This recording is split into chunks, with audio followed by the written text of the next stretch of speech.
हम लोग बोरा लेके जाते थे स्कूल में, बोरा छाप स्कूल, उधर लेके जाते थे बोरा, बोरा अपना भिजाते थे, बाकी फोल्ड कर लेते थे ताकि कोई ना बैठे।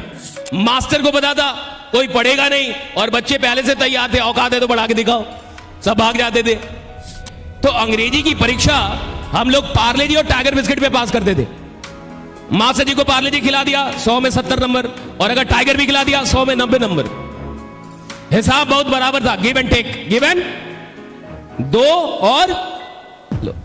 अब मैं टॉप हुआ, मेरे माँ बाप ज्यादा खुश हो गए, इतने खुश हुए जितने नहीं होने चाहिए। शशीष कुछ समझ में आया? मैं कहा नहीं। कहा तुम तो टॉपर हो। लड़के जब तक आए ठीक, लड़की गांव के बोरा छाप में लड़की का बोरा वहां, लड़के का बोरा वहां, दूर दूर तक नो नेटवर्क वर्क्स। और वही मेरे सीबीएसई के दोस्त जिनका पूरा खानदान अंग्रेजी माध्यम से पढ़ा, वही मेरे सीबीएसई के दोस्त जो जिंदगी भर अंग्रेजी माध्यम से पढ़ते आए, वही मेरे सीबीएसई के दोस्त जो हर रोज मेरा मजाक उड़ाते थे कि तुम तो टॉपर हो। एक दिन ऐसा भी आया, उसी पटना में वो वहां बैठे थे अंग्रेजी सीखने के लिए, मैं यहां खड़ा था अंग्रेजी सिखाने के लिए। जिंदगी बदलती है।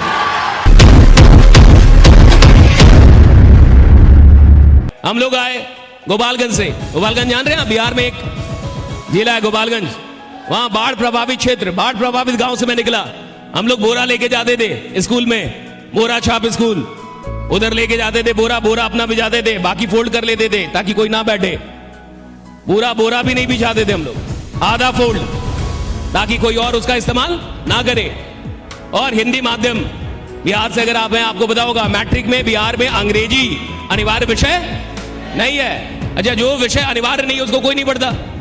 तो अंग्रेजी की घंटी सबसे अंत में होती थी, सबसे अंत में। क्यों? मास्टर को पता था कोई पढ़ेगा नहीं और बच्चे पहले से तैयार थे, औकात है तो पढ़ा के दिखाओ, सब भाग जाते थे। गवर्नमेंट स्कूल में तो भाग जाना बहुत नॉर्मल बात थी, टिफिन के बाद ही भाग जाते थे। तो इस तरीके से कोई भी इंसान अंग्रेजी पढ़ता नहीं था। और छठी क्लास में अंग्रेजी शुरू होती थी, और जब छठी क्लास में अंग्रेजी शुरू होती थी तो अंग्रेजी की परीक्षा हम लोग पार्ले जी और टाइगर बिस्किट पे पास करते थे। मास्टर जी को पार्ले जी खिला दिया 100 में 70 नंबर, और अगर टाइगर भी खिला दिया 100 में 90 नंबर। हिसाब बहुत बराबर था, give and take, give and दो और हम लोग जब 8वीं में आए, 8वीं क्लास में, तो बोर्ड एग्जाम हो गया। बोर्ड एग्जाम समझते हैं आप? बिहार में एक बार 8वीं में बोर्ड हो गया था, उसी बोर्ड में हम लोग फंस गए। और उस बोर्ड एग्जाम में आप में से बहुत सारे लोगों ने 10th का बोर्ड तो दिया होगा। कितने लोगों ने 10th का बोर्ड दिया है? हाथ उठाएं। कितने लोग पास हुए हैं? कितने लोग ईमानदारी से पास हुए हैं? वो हाथ उठाएं। इतना ईमानदार है लोग, हैं? Very good. सही में ईमानदारी से पास किए थे?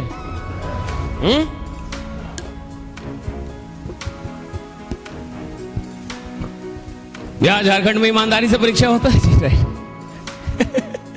कहां से पास करोगे? तो देखो, जब आप 10th का एग्जाम देने जा रहे होंगे, बोर्ड एग्जाम, तो डर लगा था कि नहीं? पहली बार जब इंसान बोर्ड एग्जाम देने जाता है तो उसको डर लगता है साहब। और एक लड़के के साथ उसका पूरा खानदान जाता है, खानदान के 7-8 लोग जाते हैं। ऐसा लगता है कि पाकिस्तान से युद्ध है। सिंपल बोर्ड एग्जाम है, और आप देखिए मम्मी जाएंगी, पापा जाएंगे, 2-4 और लोग जाएंगे बोर्ड का एग्जाम आपको दिलवाने के लिए। और बोर्ड के एग्जाम में डर तो लगता है। और देखिए, डर किसको लगता है? जिसने मेहनत की हो। अगर आपने परीक्षा की तैयारी की है, परीक्षा से जुड़े कुछ सपने हैं आपके कि मेरे को 80% आना चाहिए, 90%, तो आपको डर लगेगा। लेकिन मान लो कोई नालायक है, उसको मतलब ही नहीं है फेल हूं या पास हूं, तो तू गाड़ का डर लगेगा, तो मजे मजे में रहेगा, राइट?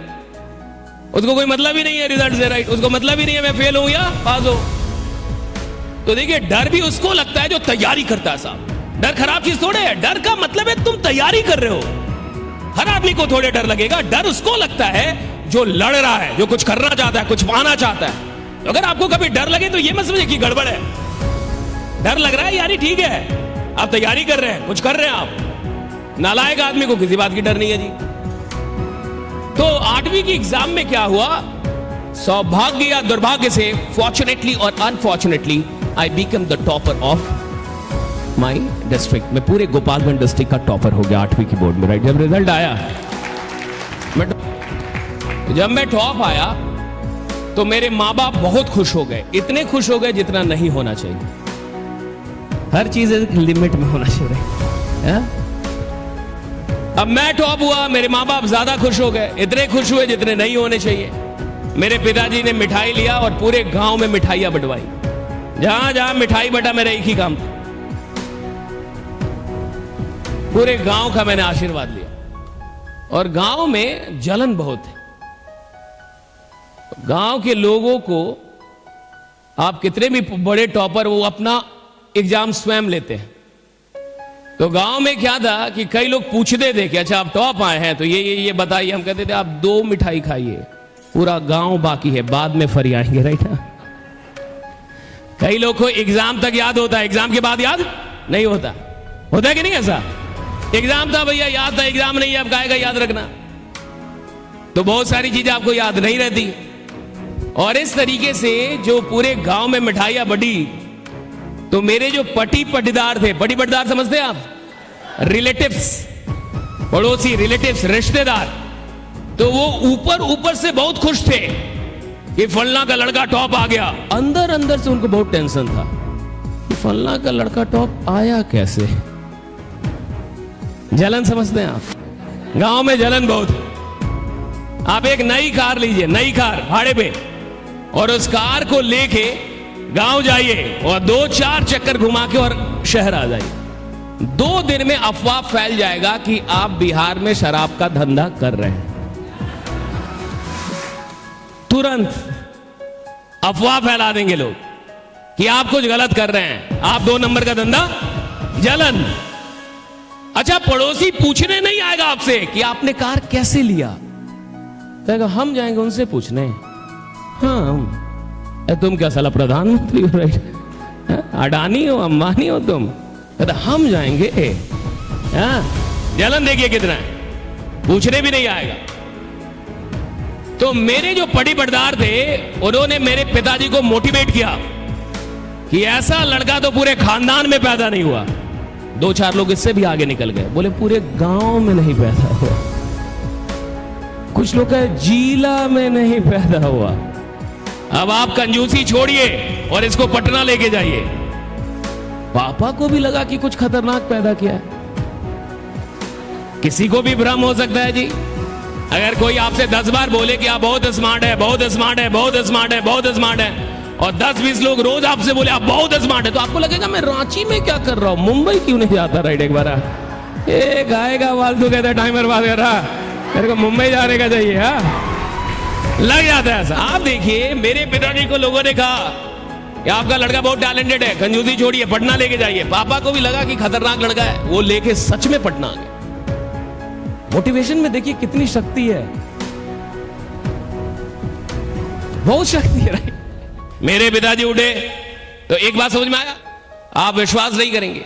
मेरे पिताजी आए, बहुत मोटिवेटेड थे, पटना आए, पटना लेके गए मुझे, सीधे सीबीएसई स्कूल में लेके चले गए। अभी तक मैं कहां था? बोरा छाप हिंदी माध्यम, सीधे सीबीएसई। और जैसे ही प्रिंसिपल के चैम्बर में हम लोग घुसे, पापा ने पहली बात यही बोली कि मेरा लड़का गोपालगंज डिस्ट्रिक्ट का टॉपर है। प्रिंसिपल बड़ा खुश हो गया कि अब मेरे स्कूल का नाम हो जाएगा। उसने मुझे अंग्रेजी की एक किताब दी कि बेटा पढ़ दो। उस किताब में सब कुछ कॉन्ट्रैक्टेड फॉर्म में लिखा हुआ था, I_LL, U_V, She_S, He_S। मैं किताब देखते ही समझ गया कि किताब गलत। हमारे किताब में लिखा रहता था she is a beautiful girl, दूर दूर तक कोई मिलावट नहीं, स्वच्छता अभियान के साथ। पहला किताब मैंने देखा जिसमें मिलावट था, मैं देखते ही समझ गया किताब गलत है। उसने बोला पढ़ दो, फिर भी मैंने पढ़ा। जैसे ही मैंने 2 लाइन पढ़ा, प्रिंसिपल ने मुझे रोक दिया कि रुक जाओ। पापा को लग गया कुछ गलत पढ़ा है। प्रिंसिपल को पता था कि गलत पढ़ा है, और मैं पहले से ही जानता था कि जब किताब ही गलत है तो मैं क्या कर सकता, राइट? जब किताब ही गलत है तो इसमें मेरी क्या गलती है? पापा ने तुरंत बोला कि बस अंग्रेजी थोड़ी सी कमजोर है, बाकी सब कुछ बहुत बढ़िया है। और नंबर मेरे बड़े अच्छे थे, 100 में 99, 50 में 49। मेरा एडमिशन हो गया एडमिशन। मैं गया पहले दिन क्लास करने, मुझे गेट पे ही रोक दिया, रुक जाओ। और ये मान के चलिए 9th की क्लास है, और 9th की क्लास में प्रिंसिपल गया और सबको डराया कि देखो आज से आपका कंपटीशन बहुत टफ होने वाला है, आज से गोपालगंज डिस्ट्रिक्ट का टॉपर आ रहा है। सारे बच्चे डर गए। और स्कूल में ये रहता है फर्स्ट कौन, सेकंड कौन, थर्ड कौन, कंपटीशन होता है। कॉलेज में नहीं होता है, स्कूल में होता है। सारे बच्चे डर गए कि भाई कोई बहुत बड़ा उस्मान खान, कोई खतरनाक आदमी आ रहा है। मैं अंदर आया, प्रिंसिपल बाहर निकला, मैं अंदर घुसा। जैसे ही मैं अंदर आया मुझसे एक लड़के ने पूछा, आर यू सशीश? इतनी अंग्रेजी हम लोगों ने सीख ली थी कि कब यस बोलना है कब नो। मैं कहा यस। कहा हैव योर सीट। उसने बोला हैव योर सीट, तो मुझे लगा बैठने के लिए बोल रहा है। अगर वो बोलता हैव योर सीट तो मैं खड़ा ही रहता। राइट, आप कहीं भी किसी रूम में जाइए जहां 2-4 लोग बैठे हो, थोड़ा हड़बड़ा के घुसिएगा और घुसते ही बोलिए have your seat, have your seat, have, सब खड़े हो जाएंगे। देखिए, इंसान देखता पहले है, सुनता बाद में है। इसलिए अगर धंधा कर रहे हो तो अमीर बनने से पहले अमीर दिखना जरूरी है। राइट, दिखने में तुम अमीर होने चाहिए। You must look rich. तुम्हें अमीर जैसा दिखने का है, थोड़ा पैसा अपने ऊपर खर्च करो, अमीर दिखो। अमीर बनने के पहले अमीर दिखो कि तुम अमीर हो। तुम खुद गरीब जैसे दिख रहे हो, उसको बोले अमीर बना दूंगा, वो कहते तू क्या बना कर रहा है ना। अमीर दिखना पड़ेगा साहब अमीर बनने के लिए। It's very important. दुनिया पहले देखती है, बाद में सुनती है। उसने बोला हैव योर सीट। में बैठ गया। केमिस्ट्री के टीचर आए और केमिस्ट्री के टीचर आए, बोर्ड पे ऐसे लिखना शुरू किए। हमको लगा घर में झगड़ा हो गया है, तो क्या क्लास आना जरूरी है? इसको कर्सिव राइटिंग बोलते हैं। ऐसे ऐसे मिलावट हमने आज तक नहीं देखी थी, तो हमने बगल वाले का देखना शुरू किया, क्योंकि मुझे समझ में नहीं आ रहा था बोर्ड पे चल क्या रहा है।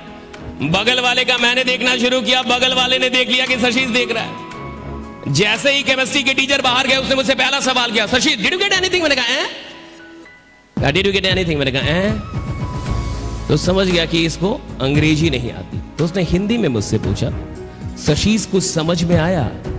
मैं कहा नहीं। कहा तुम तो टॉपर हो।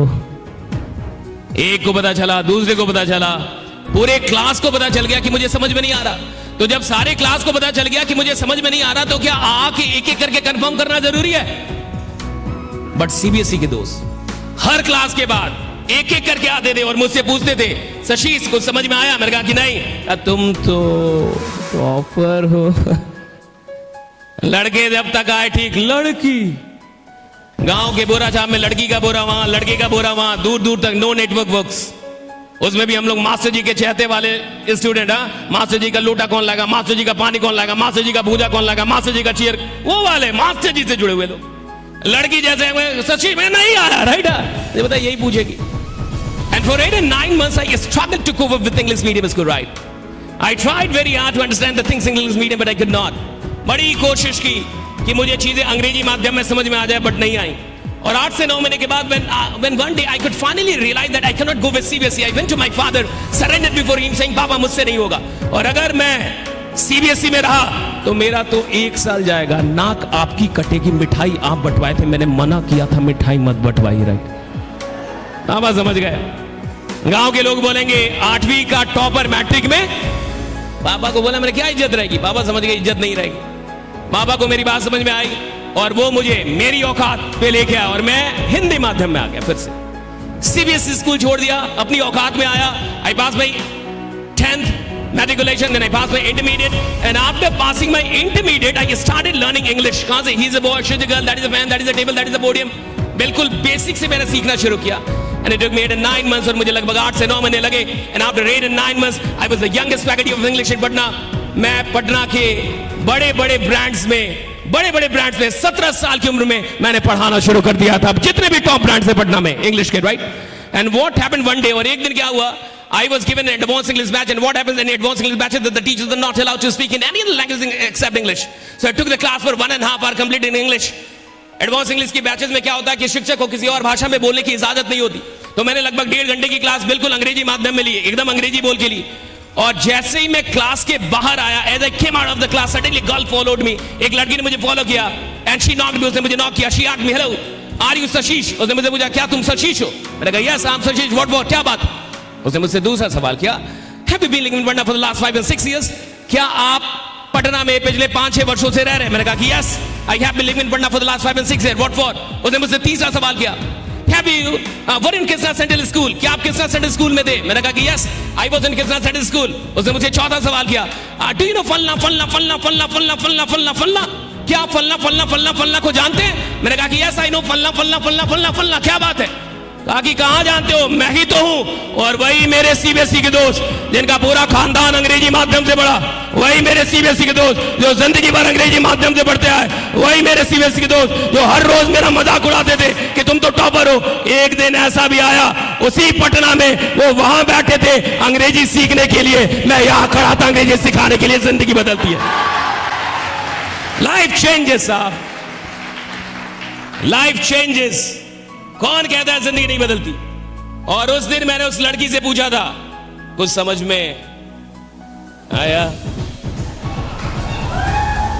गांव के लोग हैं, गांव का आदमी